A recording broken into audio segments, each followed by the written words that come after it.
Welcome, welcome, America. This is It Came From GenX. Don't forget Germany. I was not going to forget Germany. You messed up my whole thing, Skinner. I was going to say, what kommen zu unserer Show. I learned that specifically for our German listeners, and you messed my whole thing up, but that's okay. There you go. Also, Ireland. Our listeners there. So we just want to say welcome to everybody who listens to the show. We are It Came From GenX. I am Keith Porter, alongside Brian Fisher and Michael Skinner, better known in my world as Fishbone and Skinbone. And we are three high school friends who have been doing this for a few years now. Started off as a football show. It has evolved to this. And we are happy to be here to talk about life through the eyes of Gen Xers, to make fun of Gen Xers, to make fun of millennials, to see things through the eyes of millennials. I mean, it's just all mixed up in there, but we have a lot of fun on this show. Hopefully we can spark some conversation. More importantly, we hope we can spark some thought, and you like what you hear.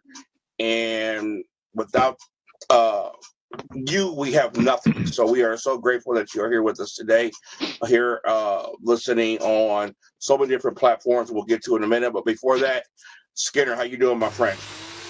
Doing well. We talked a little bit before on air. Still busy in the Skinner Parson household, adjusting to the mom-in-law moving in permanently and trying to get that basement finished. It's that project that caused the accident back in June for me. Yes, that was the first question I asked you. Yeah, just about. Yes, all my fingers are still attached. But we got the drywall up, got it sanded, just doing the finishing touches, and we should have paint on the walls hopefully this weekend. All right, excellent. Fishbone, my man, out on a concert on a Monday night, bro. How was it? Yeah, I tell you, it was out in Youngstown, Ohio. It was Ace Frehley and Alice Cooper, the new venue out in Youngstown. The Youngstown Foundation Amphitheater, right next to the Covelli Center, if you're from the area. Just opened in 2019, so very nice facilities, reasonable prices, good lawn seats. You just kind of pick a spot. It's like a mini Blossom Music Center, if you will.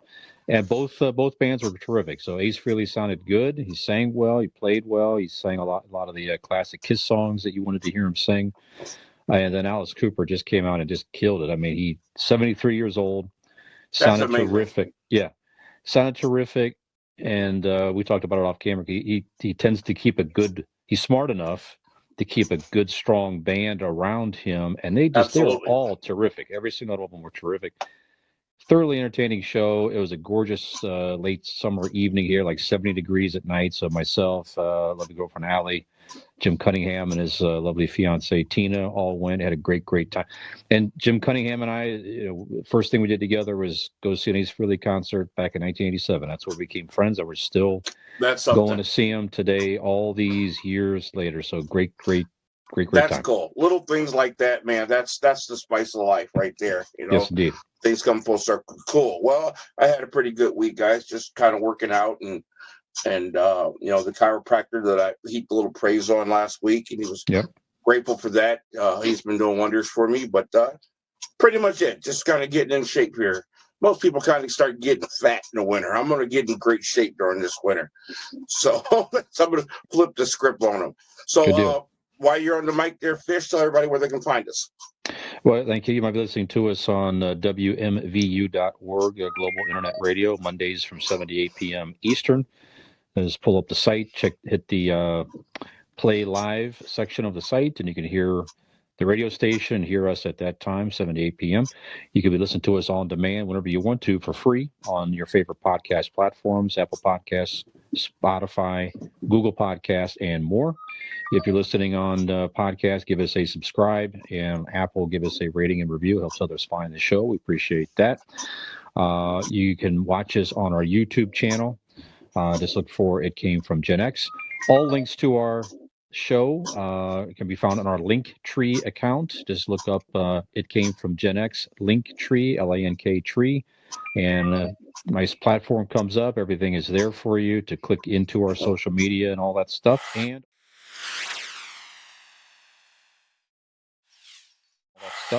our website, It Came From GenX, one word, .wordpress.com. Again, all show information is there, links to the episodes, videos, social media, all that stuff is there. Our new profile page we mentioned last week. So, go to the website. That's where you're going to find most of our stuff, going forward. So,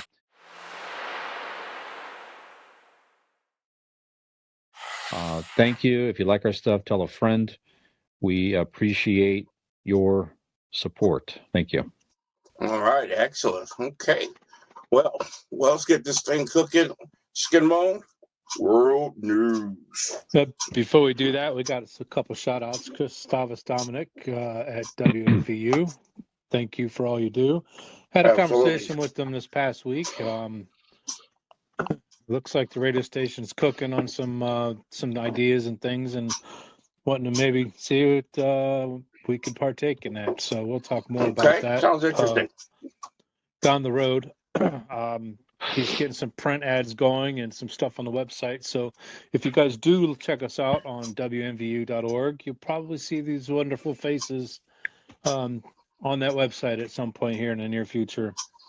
Wanted to tell you, we went and saw the Cleveland Indians, or what's now called the Cleveland Professional Baseball Club, on Sunday. I got tickets through work. Took the lovely Miss Marcy and my dad and my uncle to the game, and what an experience. Just going up there, even all this time. I remember the first time I went up there in 1995. I was like a kid in a candy store, walking in, goosebumps from head to toe. Mm-hmm. My gosh, look at this place! Look at this place! I walked in there yesterday or on Sunday. Still had the goosebumps, but boy, it was a completely different feeling with this name change coming up.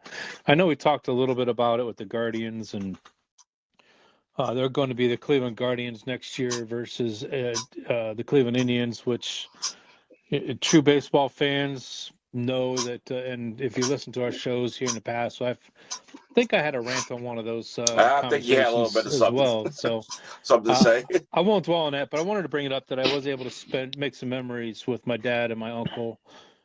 Both my uncle's in his late 60s, my dad's in his early 70s, and then with Miss Marcy being able to partake as well. It was such a great afternoon, but at the same time, a very, very different feeling, knowing that stadium is not going to look the same when we go back there next year. Yeah. I know, Fish, you went up there as well. Did you get the same kind of feeling? Yeah, probably not the same as you. I mean, I'm a fan. I'm not as passionate of a fan as you are. I mean, we did pause and reflect on the fact that it was a historic moment in the sense of with the name changing and all that. So yeah, I'm not as angry and all that about it as some people are. But I agree. I have great news for you. They're still going to stink next year. So that's if that helps. Some things won't change. Yeah. If that helps, yeah. So I have a question for you. When you say it's going to look different, what do you mean? It's not going to look the same. You Skinner, what is it? Why do you think it's going to? There's a reminder going off on my phone or on my Alexa. It's telling Keith Porter to take his water pill. I kid you not. It just flashed up on my screen on my phone too. No way. I don't know what that's all about, but that's hysterical. The difference is just because you got Cleveland Indians on that top of that scoreboard. It's not going to say Cleveland Indians anymore. I understand the colors are the same, and the Guardians have Indians inside the name. I don't care about all that crap. It should say Cleveland Indians Professional Baseball Club. Okay, I just wanted to be sure what you meant. Yeah. That whole thing, as far as the Indians and being offensive, all that aside, my biggest problem with the whole thing is I can't believe they settled for that stupid logo. That looks like a high school artist put that. It's 2021. It's 2021, man. All the amazing graphic. You got to be kidding me. That stupid block G. I just can't even believe it. I can't believe it. That's not going to look good on hats, shirts, or anything. That's just awful, man. Yeah, Marcy went into the team shop and thought she was going to find something, and it was empty. Not yet. Absolutely empty. So. Oh well. Anyways, all right. On to the world news.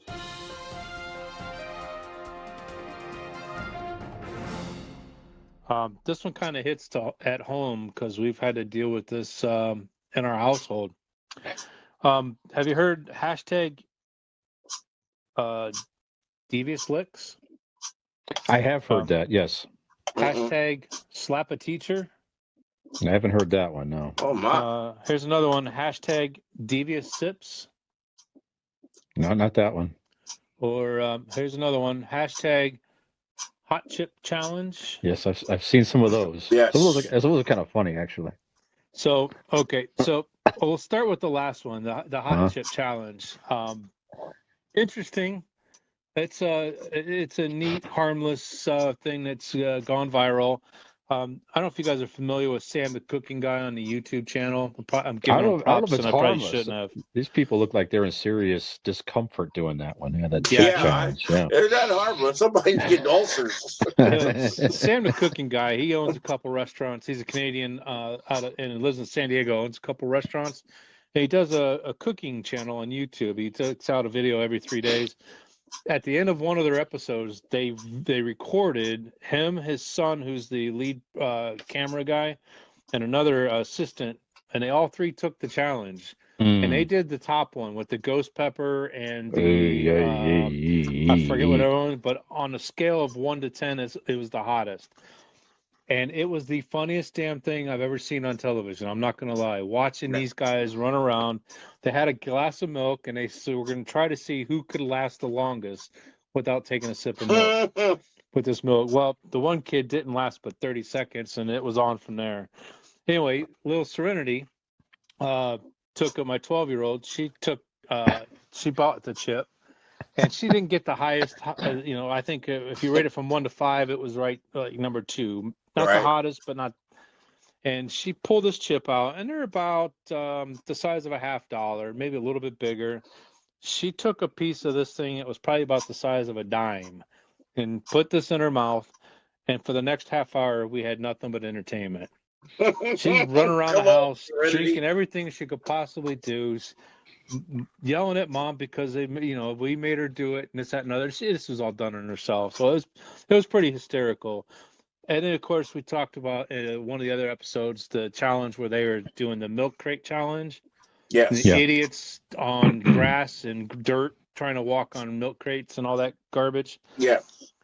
Well, kids now have a schedule of events for the school year. Did you guys hear about this, or do you know anything about this? This is new news. September's over as of today, right? Well, the month of September, the hashtag Devious Licks was the challenge for kids. And what it was is you go to your school, you go into your bathrooms and do as much destruction as you can, and it's recorded on TikTok. I see the look on your face. Take your Viagra.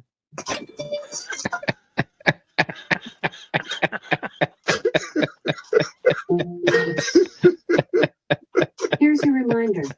Take your Viagra. Yep. There you go. You just got reminders all over the place, don't you? I couldn't resist that, guys. If you didn't catch the show last week, you got to go back and watch first 10 minutes. So that was a little practical joke with these guys. So after you take it, how long do we have after you take it to finish the show? You better hurry up, buddy. Yeah, right.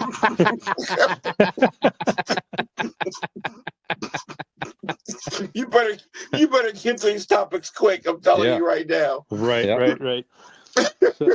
So yeah. Well, they steal stuff too, right? They destroy. And they also steal they destroy the stuff. They steal the soap and the toilet paper. They stuff it down the toilets to try to cause it to flood. And unfortunately, we dealt with that firsthand as well. Miss Serenity and one of her girlfriends walked into the bathroom at her No, school. not my Serenity. No, Allow stop me lying. finish. Stop lying. And a little girl that was with them decided she was going to try to make herself famous on TikTok and tore down a couple of the hand towel. I think it was the hand towel dispenser, and it was going towards the hand soap when another girl walked in that wasn't part of their group and thwarted her her endeavors. Let's just put it that way. So instead of Serenity and her girlfriend look and see what happened and turn around and walk their asses right out of the bathroom, they decided to try to fix what was already broken. So they were caught red-handed. Now, what these wonderful 12 and 13-year-old preteens, teens with their hormones going absolutely bonkers don't realize that in 2021, there's freaking cameras everywhere. Everywhere. So it is a voyeuristic society. They watched the girls walk in. They watched the other girl walk in and walk right back out. So she did her business, washed her hands, and left. And then somebody else Number one or walked number in. two? It don't matter.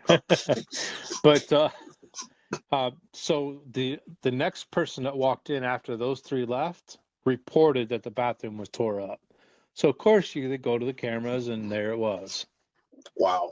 So the new one starts tomorrow, October 1st, and it's called Slap a Teacher. And I received a phone call from my high schoolers school that warning the parents that if their kids partake in slapping a teacher in the ass, they get bonus points if they slap a teacher in the ass. They will file criminal charges against these kids. Wow. And they did say, but they didn't say what it was, but the one scheduled for December is also sexual in nature. So, memo to all these kids, stop getting on TikTok. Get the hell off of there and read a book. Right. Read something that's more educational than watching this crap that is going on these social medias that were really intended for adults. But the kids took over, and it infuriates me. Now, no child is perfect. No child is, I get that. Right. Hell, my child with a girlfriend decided to put the ladder up in my garage and try to jump off onto the trash cans. Didn't realize that if they missed the trash cans, they were dropping 20 feet off the garage roof and probably would have called. But what they didn't realize is I have cameras. So we watched them on a freaking camera. I don't get it. I don't get it. Before I get you guys' comments, there is another one called #DeviousSips, and this is actually making some ground.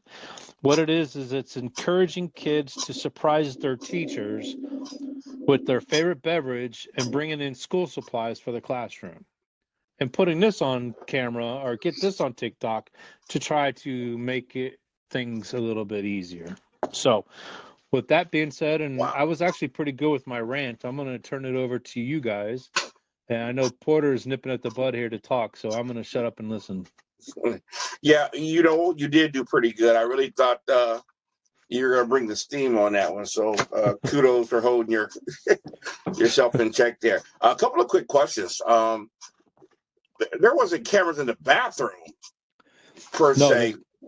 Not in the bathroom. Cameras at the bathroom doors. Okay, all right. Good. Watching people going in. The other question I want to ask too, and I got you. I don't know if you would know. It's just an opinion thing.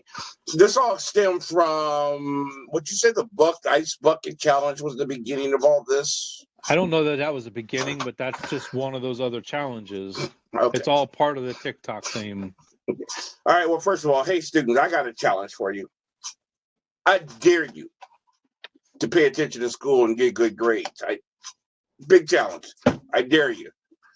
This is getting out of hand. The thrill of being famous on the internet has succeeded, all the other things that our kids should be going after. It's not just the kids in their defense.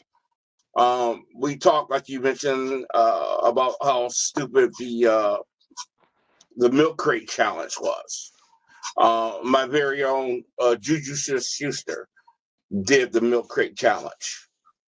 beyond stupid. Not only are you as susceptible to injury as anyone else, but you're a multi-million-dollar professional football player who, one, wouldn't have been able to work, and two, would have let your team down had you got hurt, which is just so stupid. So I don't understand the power of the attraction of these stupid things where people can injure themselves. I'm glad Fisher checked you in the beginning when you said it was harmless. It's not harmless. Somebody can get an ulcer. Someone can get really, really messed up eating this hot stuff. And I'll bet you there's some stories that are unreported of people getting hurt. But I just don't understand what the attraction is to all this stuff. I don't have really much to say about it, except I hope this stuff with teachers and slapping them on the butt, all this doesn't get out of hand, because there's going to be some serious problems if some of this stuff takes place. Not to mention, some of these teachers, you're going to slap the wrong one day if that happens, because they're slapping back. And that opens up a whole new can of worms. Yeah. Sure. Chris? Yeah, I mean, I see. I could see somewhat from a younger person's perspective. In social media, I know that there's people out there who get famous and make a lot of money in social media that aren't necessarily anymore. They have a talent for sure, but they were able to hit it big somehow, some way, without going to college probably or whatever it is. And so I'm assuming maybe that's part of the allure in, hey, if they could do it, why not me? Why not me? Why can't I, make my name for myself by doing some of these stupid things out there? Obviously, like anything else, I mean, it's, there is a skill, there is a talent there, and it's not, those folks I'm sure have, there's some type of people around them are skilled to create added exposure and things like that, but they were able to parlay it into some money, and good for them, So that could be a part of it, where these kids are trying to, instead of working hard in school, to your point, Keith, and working hard at a job somewhere, they try to, get lucky enough to make a name for themselves out there. I don't know. So I'm sure that's part of the appeal. It doesn't mean it's you think right it's or because good, we've awarded stupidity? Sure. That's part of it. Sure. We've lifted up.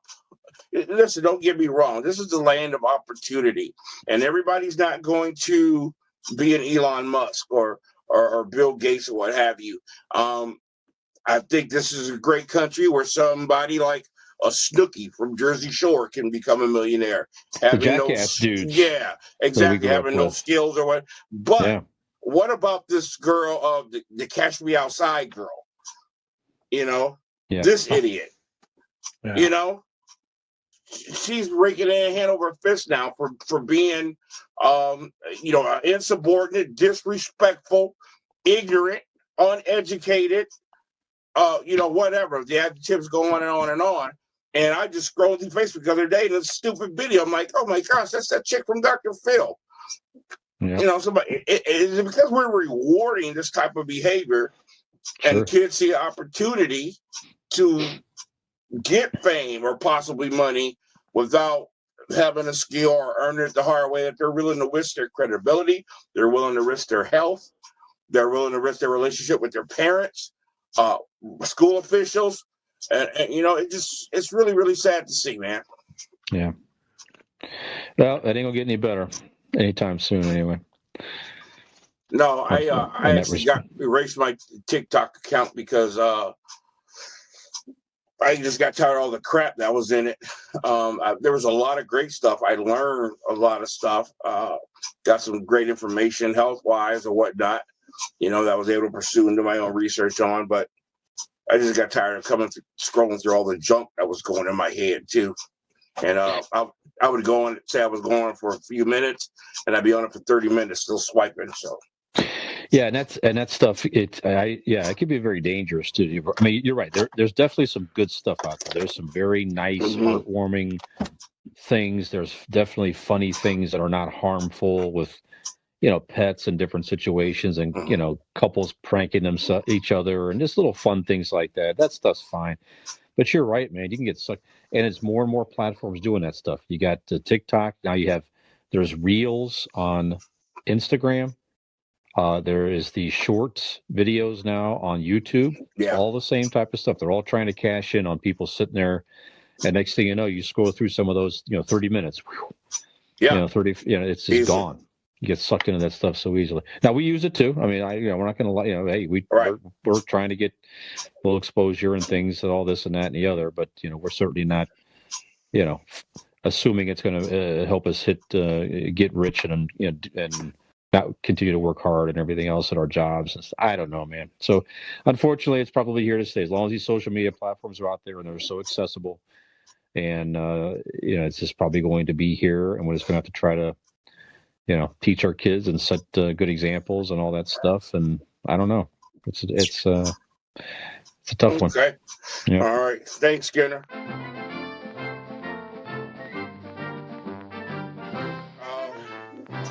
I can't believe my little sweet innocent serenity. You're just tarnishing her legacy in my eyes. So she can do no wrong in Uncle Keith's eyes. Right. Okay. All right. I want a little bit of sports and music. So not a whole lot in sports and music. Kind of doing things a little bit different today. Even in this day in music, there wasn't a whole lot to report. But I did come across a couple of little things that sparked some conversation. On this day in music in 1978, John Travolta and Olivia Newton-John had their second UK #1 hit from the film Grease. The song "Summer Nights" got to be probably one of the top 5 most karaoke songs in the world. Sure. Yep. 7 weeks at #1, and it became the second best selling single of 78, right behind Saturday Night Fever. Yeah. And I was just wondering, the thought sparked by my guy, have we seen anything recent that has a musical that had so many memorable songs on it as Grease or since Grease? Can you think of anything that has had a list of songs, especially ones that you just want to sing, you want to do karaoke to, you want to do duets with? I can't think of anything since Grease that have that many, where every single song pretty much was something you sing along to and you definitely know the words to. There's been, and I don't want to, and don't pick ones that has different bands doing different songs. I'm talking about where it's the stars singing it. We're not even sure who wrote the songs, but they belong to the movie. Anything? Skinner, we'll start with you. I'm drawing a complete blank. We talk about movies and the soundtracks to movies, and we've talked a lot about Marvel movies have great soundtracks, but that's all songs that we grew up with. Right. For a movie to have songs created specifically for the movie, next to Lion King, and that was a cartoon movie that came out. There was some great songs 90s. On there, yeah. Yeah. I can't think of one soundtrack. But that's a good one too, yeah. Originates for the movie itself. I'm sorry, I'm having a hard time trying to figure it out other than Lion King. Yeah. Lion King had some great songs. Le Bohème, I believe his name. He did a few songs for there. But it was some different artists on there as well. Mm-hmm.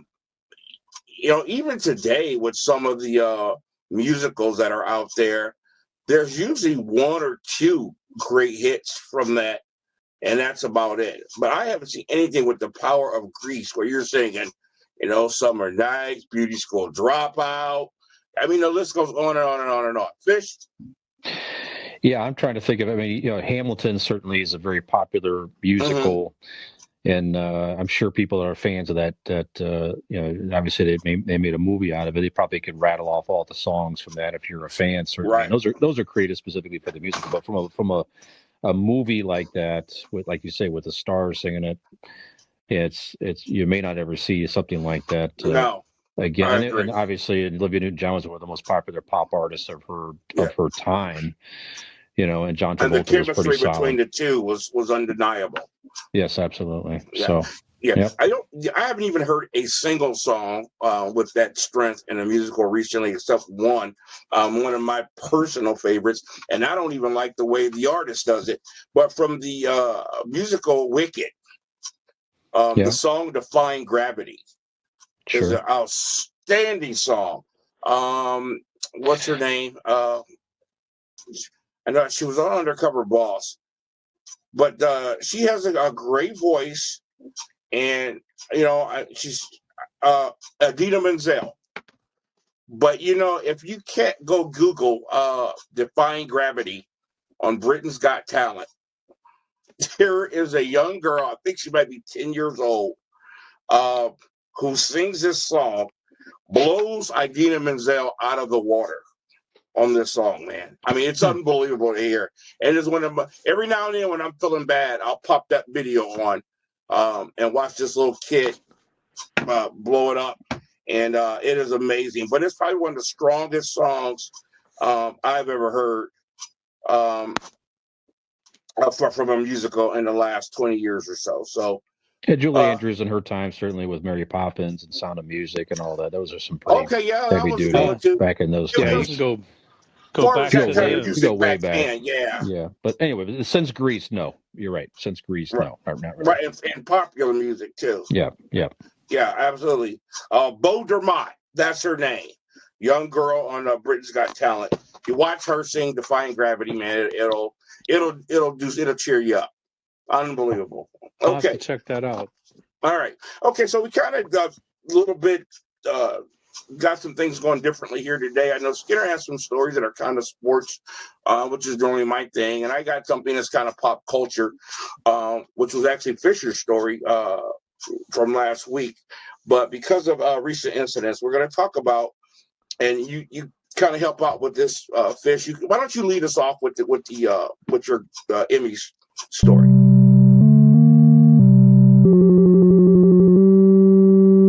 Yeah, we talked about it a little bit last week. We had kind of a shortened episode because we were shooting at a different time and we had stuff going on and everything. But I'd mentioned that making the news after the Emmys was, of all of the major actor-actress awards, what made the news was, or one thing that made the news, I should say, is that not a person of color won any of the awards. So it got some people talking, as inevitably when that happens, I mean, you got people on both sides saying, well, that is, someone should have won. On the other side of it as well, I mean, was it deserved to win? Was it just all this stuff? But it's just yet the media, and we talked about it in prior episodes, Keith. It was just like the media seems like at times it looks for an opportunity like that to call that out to. I'm sure some people honestly believe, listen, I don't think this is right. I think we need to be more diverse. I mean, certainly it was a very diverse nominees this time. So that it Right. seems like the nominations have definitely become more diverse, just this time, not the winner. So is it something, is it just more media fueled, divisions, or is it legitimate concern, or what is there a combination of a couple things? What do you think, Keith? Okay, fair questions. And you ended it last week. You said, is it possible this was done on purpose, or is this the way? Is it the way things fell? All legitimate, fair questions. I think that should always be addressed. That should never be dismissed. To quote unquote immediately play the race card. But sometimes it is what it is. Sometimes a duck is a duck. And the reason why I wanted to get into this, and I'm kind of glad it worked out the way it did. We waited a week to come back to this subject because of recent events. A gentleman that I know on Facebook, for whatever reason, posed the question, quote unquote, paraphrasing, why don't we have a Caucasian month? Which was maybe the most ignorant question I've seen in a long time. And I was glad to see the long list of white people, really, that addressed this before I even had a chance to get to them. So let's start off with the Emmys. And one of the things I told him, and I'll get into everything I said to him, but one of the issues I brought up was this. Here's the problem. The problem isn't so much that there wasn't any people of color that won. The problem stems back from the simple fact and I guarantee there's nobody of color on the panel. Yeah, and this is where is where we have problems when it comes to equality in certain areas of America. People would love to bring out all the black millionaires in sports or music or whatever, or this and that, but there are no black people in the positions of power position. Yeah, you can talk about all the black millionaires playing football, but show me one black owner. There isn't one.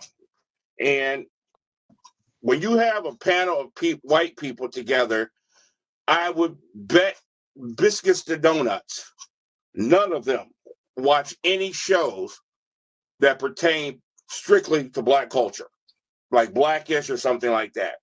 Black people watch lots of shows where it's a 95%, whatever, all white cast. Here I'm talking about Grease, one of my favorite movies of all, you know what I'm saying? There wasn't a black person in the movie. Well, that's because we didn't have much choice, okay? But it's hard to get people like a panel of the enemies that will watch these shows to be able to make a legitimate, hey, this was Emmy-worthy performance. So maybe is it because they snubbed black people that I don't think they've seen any of the performances to make. I think the nominees are nominees because it's easy to see what's in the ratings or what's popular. And you throw a bone or whatever. The proof of this was we talked about what happened when they got heavy metal in the Grammys for the first time. That is the greatest example of what I'm talking about. I will bet you those same biscuits to donuts, there wasn't a single person on that panel that listened to heavy metal music. Sure. Yeah. And somebody took a guess without paying attention and said, oh, well, we'll give it to this heavy metal band, Jethro Tull, and totally missed the freaking mark. And I think it's the same thing when it comes to particularly, black artists, black actors. There's no way you can tell me there wasn't one Emmy award winning deserving performance because I see them all the time. I see some of the most incredible performances in movies that don't get the same pop as this movie or that movie, and it's for those reasons. The studios that shun black movies away because it's the articles are too black or too urban or whatever. So this is what I told this kid, and I want to bring this to the light. I said, first of all, as far as Caucasian Month, you do have one. It's the other 11, okay? And when you talk about people, there was I don't usually comment on posts, racial and political, on Facebook because I don't need the headache. But somebody had posted a video that I had to say something about, and all hell broke loose from it.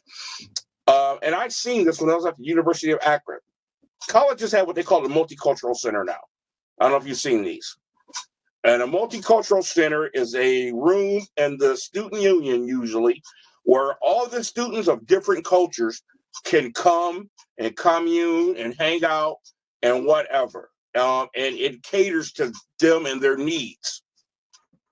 Well, there was two white guys sitting in the multicultural center, and a black girl saw them, and she lost it. And she went off, was screaming. Somebody was recording this, telling them they don't belong there. They need to get out, and that they're not welcome there. They got the whole rest of the campus and blah blah. And the guy said, "We're just sitting here reading." And then, of course, one guy had his laptop was up, and on the back of it had a "Police Lives Matter" sticker, and she went off on that. And my comments were, I called it like I saw it. I said, first and foremost, she sounded very ignorant to me. Because what it tells me, if a white person is sitting in a multicultural center, it tells me that that person is down with every culture. That's how I took it. Mm-hmm. That's how I would have taken it. And to tell you're comfortable somebody to be there. Yeah. Yeah. And and to tell somebody you're not welcome, you're doing the exact same thing that's been told to us for decades in so many arenas. So it was hypocritical. So I thought she was way off base with that, and it was totally wrong. But where I got the flack from was from the Police Lives Matter sticker. When I said I understand her anger towards us because I hate that slogan, I hate that sticker because I think it's a slap in the face. And I said, made sure that I said it's a slap in the face to Black Lives Matter. And I put in parentheses, Black Lives Matter is the sentiment, not the organization, because I think the organization is a terrorist organization, but the sentiment that Black Lives Matter. Now, what happened with Black Lives Matter, the sentiment or slogan, whatever you will, is they should have put the words "to" at the end of it. I think that would have caused a lot of confusion. Black Lives Matter too. And then the other thing that comes that they counter with that is all lives matter, which is another stupid response to that. Let me put it to you this way. If a bunch of people are sitting at a table eating and George doesn't have any food, and George says, hey, I didn't get a plate. I'm hungry too. And somebody says, George, we're all hungry too. We keep on eating. George raises his hand again. He says, hey, I didn't have a plate. I like to eat too. And somebody responds, George, we all like to eat too. Well, just saying that everybody likes to eat might be cool, but George still don't have a plate. So responding to that is not the point. The point is give George some food. So don't be upset because you don't have a slogan. Be happy that you don't need one. That is my point. And that's what I was trying to tell this guy. You don't need a month. You don't need a BET or white entertainment channel. You know what I'm saying? Because if it wasn't for a BE channel, think of all the shows that would never be seen, all the music that would have never been heard. You know, because it wasn't getting paid. Well, I talked about what I teach in my music class about payola. That used to happen back in the 50s and 60s when the record companies would go around and pay the kids DJing, $50 to play this record, but don't play that record. And it was usually the black records that didn't get played. And a lot of music was stolen because it never got heard. And it was so easy to just steal it. What black person had money to get an attorney? They would put songs out there and somebody would hear it and just take it and make it their own and put it on the radio, the next week. It happens so often if you read your history books. So we've had to have our own this and our own that, not to say, this is our thing, but to say, hey, this is what we have to offer. This is what we bring to the table. This is our culture. And that's what it should be about, not to be excluding white people, because that's, like I say, hypocritical. That's what's been done to us. But the problem with the Emmys and the things like that is not about the nominees or winning awards. It's about the people that are making decisions. There's nobody on there that is even experiencing the culture to make an honest decision and say this was worthy of an award and this wasn't worthy of an award. Yeah, that makes a lot of sense. Makes a lot of sense. Make sure, like you say, make sure you have not just a diverse nominees and all that. Like you say, make sure you have people that are judging these things and involved. Diverse decision makers. Yes. Yeah, that makes a lot of sense. Sure. Okay. Yeah, very, very big subject. Made a lot of good points, Keith. So thank you. Sure. Another thing making the is it me still? Sorry, yeah, I don't want to step on anybody. Now, baby. We're on pop culture. Okay, I don't want to step on anybody. So making big news this week is Britney Spears had her conservatorship suspended. Who is her father, Jamie Spears. It is making the news. You see these people. It's people coming together with signs and just in utter joy to see Britney Spears. And again, when you listen to it, you listen to stories about it. I've been listening to some podcasts and things. They touch on this.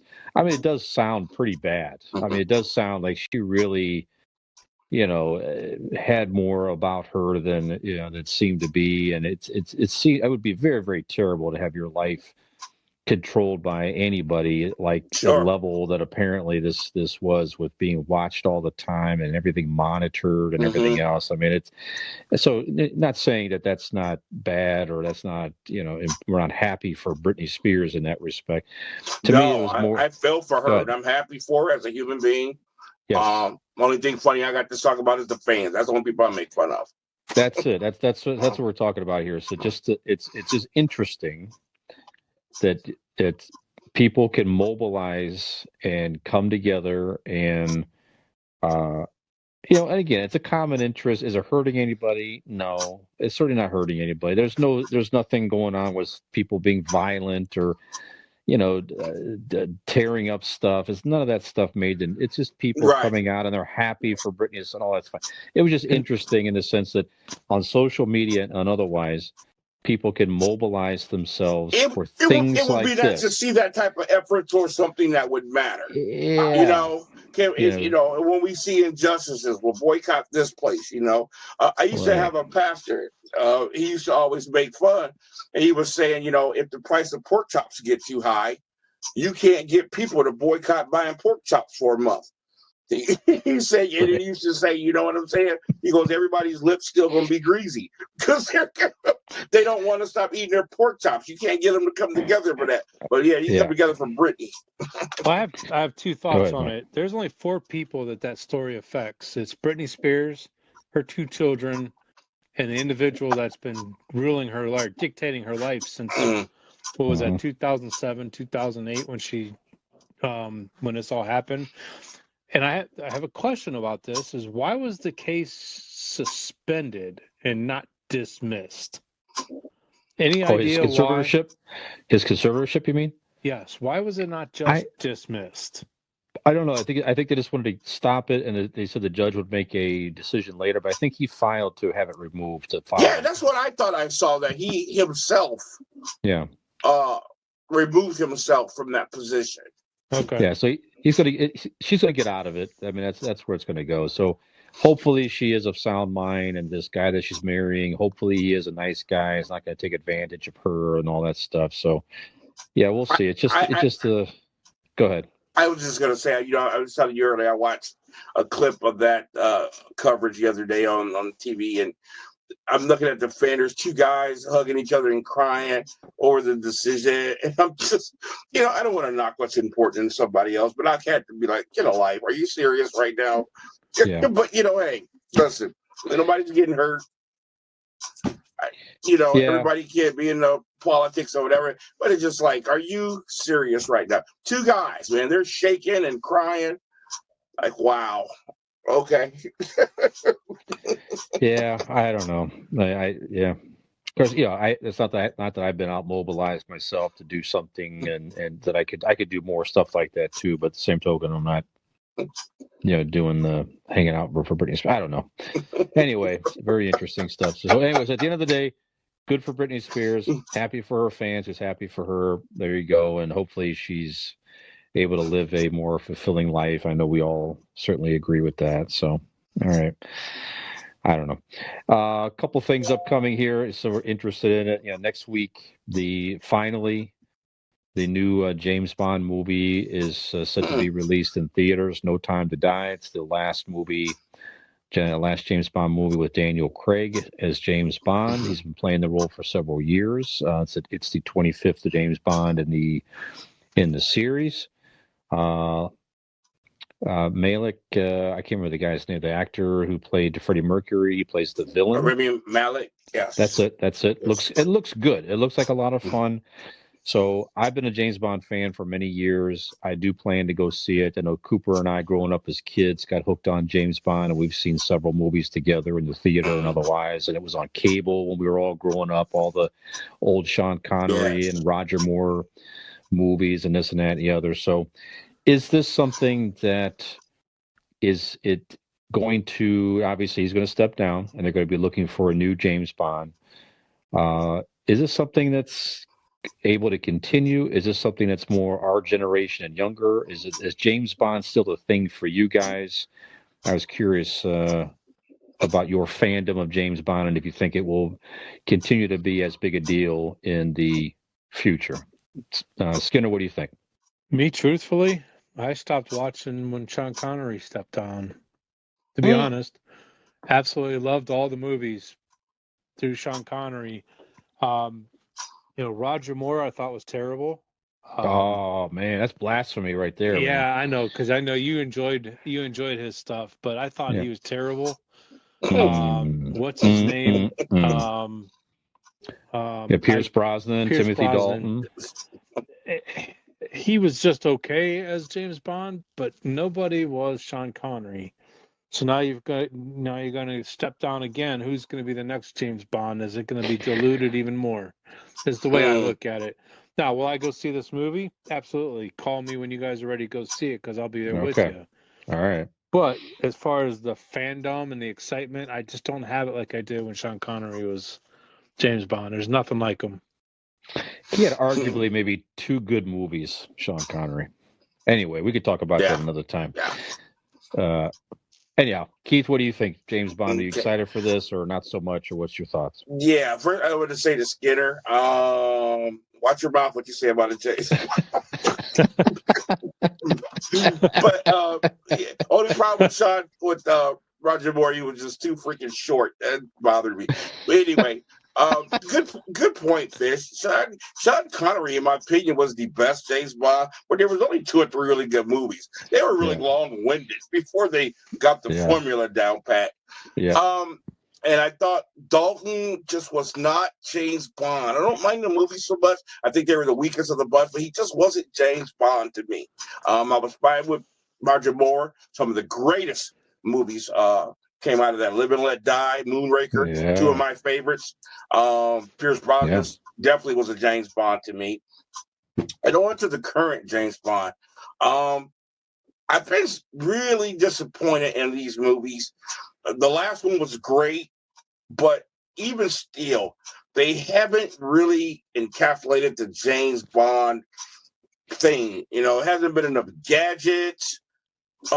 They've been too much of him. I don't know if they're trying to get so deep into the psyche of it, him being a drunk and PTSD and all this other stuff. So I've been a little bit disappointed, man. This guy's supposed to be a hero, always on top.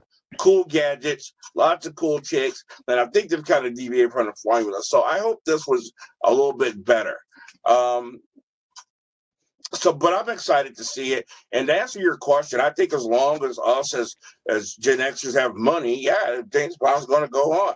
I think people are going to pay to see him. I don't think it's going to die down because it is part of he's that iconic person like a Bruce Lee or something like that. He's one of our heroes.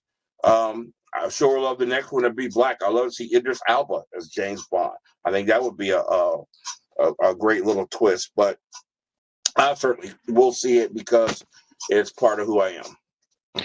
Yeah, it still is a pop culture spectacle. I mean, they had you could see it online. They had the red carpet, and it was more of focusing on the what the guys were wearing than the women as far as the suits and everything else. And I don't know. It still seems like a lot of fun. I guess we'll see. I guess it sort of depends on who they select as the next James. See, I like the Daniel Craig stuff in the sense of I like how they touch on the fact of if a dude was really doing this stuff out there, this is kind of what he would be. He would be beat up.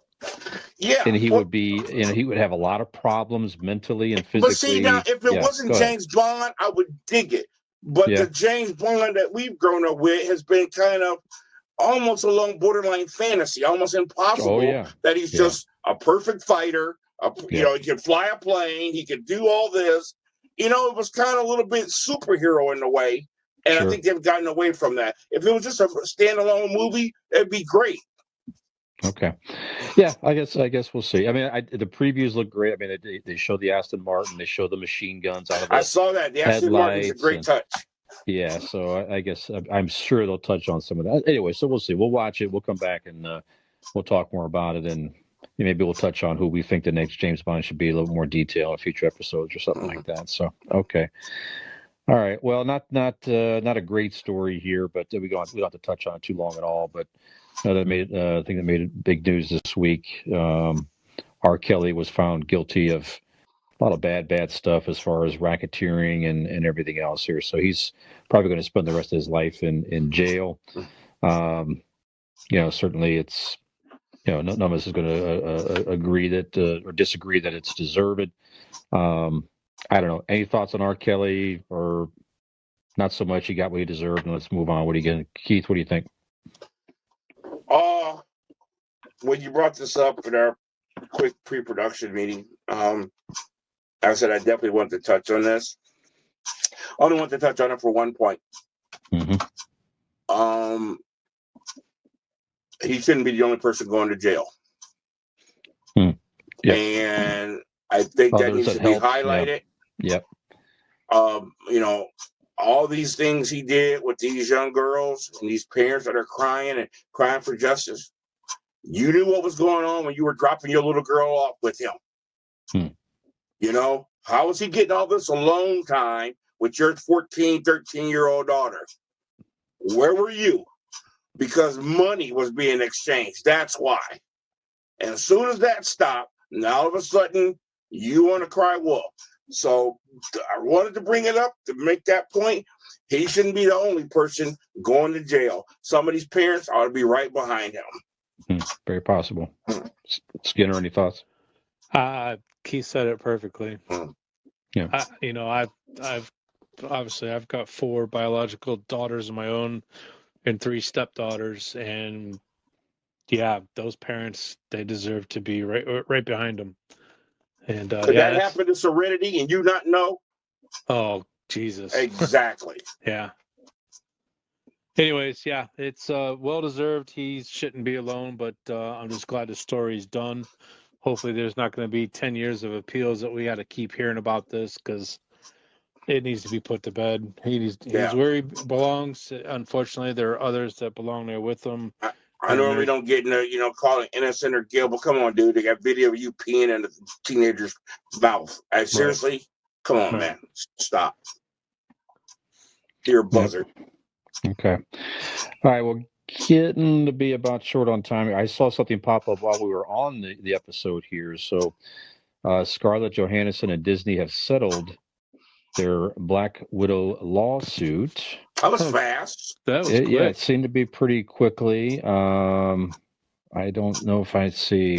Black Widow's earned $379 million worldwide box office, but obviously a cut of that. What the lawsuit was, as we know, she complained that since she made part of her pay was off the box office dollars, Disney released it at the same time on streaming, which cut into the box office. And obviously Disney's saying, hey, there's a pandemic going on here. You got to give viewers a chance to go.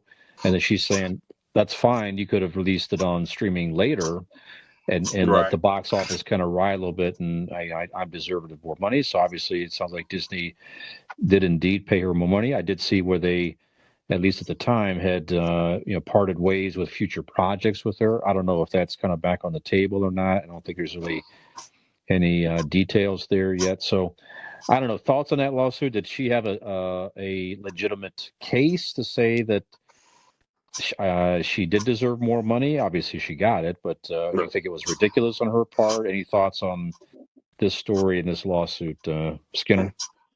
My only thought is, if she deserved the pay, that she gets paid what she deserves. If her contract says this and it was actually done by this, then you need to compensate to get her pay where it needs to be. If she doesn't deserve the extra added amount to the courts, then don't give it to her. But we all know that went through a pandemic, movies didn't go into the theaters. As a matter of fact, more money was being made on the streaming than it was in the theaters. So, sure. If that answers your question, I hope it does, because I kind of wanted to circle a little bit. But if she deserved the money, good for her. If she didn't deserve it, shame on Disney. Yeah. Keith, what do you think? So much we don't know. I want to know what we read, but I'm just going to use common sense. It doesn't make sense to me to have something up at the box office as well as streaming at the same time. So I see her point. If she's made a deal for a cut of the box office and that cut's being affected, because you got a percentage to say, well, I'll stream it at home. It just makes sense to me. I don't know about the word deserve. I hate using that word when these people make ridiculous amounts of money, but I understand the logistics of the problem. So I think she was right, and in her right to sue them. Like, hold on a minute. Let's write out the box office before you put this on there. It should have been one or the other. So somebody dropped the ball on that decision. That doesn't make any sense to me. I think it should have been one or the other. To have them at both. When I heard that, it sounded stupid to me. It rung in the back of my head like something's wrong with that. So I totally agree with her. Yeah, like we said in a prior episode when this first came out, you guarantee future contracts, I'm sure, by these big stars are going to have some type of clause, or they're going to speak to the streaming portion of it. Probably, almost certainly, at least to state that if it comes out around the same time as the box office, there's got to be some other type of cut. Let me get an example, Fish. Before the Enough's Enough show got canceled, and we went to the club, the Empire Club here. And they gave, the guy gave me tickets for the show. We had to sign an agreement, a contract, and one of the, or there's a stipulation. One of the stipulations is that Rock Generation would not play anywhere within a certain mile area, 30 days within that show. Okay, and that's just good business. Some bands, and I've heard stupid bands say, that's bullcrap, we do what we want to do. No, that guy's protecting his investment because you're going to get a significantly less amount of people that's going to come to see you because it's too easy to say, well, I just saw him a couple weeks ago over at so-and-so's, especially knowing it was going to be our debut. So I understand where Scarlett was coming from, Nobody's going to go out and pay to see you at the box office and they just watched you at home, with a bunch of friends. Yep, absolutely. Okay. All right, guys. Well, quite the variety of topics this evening. We are right at the hour, I believe. So, Skinner, do you mind taking us out, please, sir? Nope. Just a reminder, you can find all of our information on ItCameFromGenX.wordpress.com. So for Brian Fisher and Keith Porter, I am Michael Skinner. We wish you the best, and we will see you again next week. Have a great weekend, all. Strong Gen X. Take care, everybody. We got pills to go take. Cut.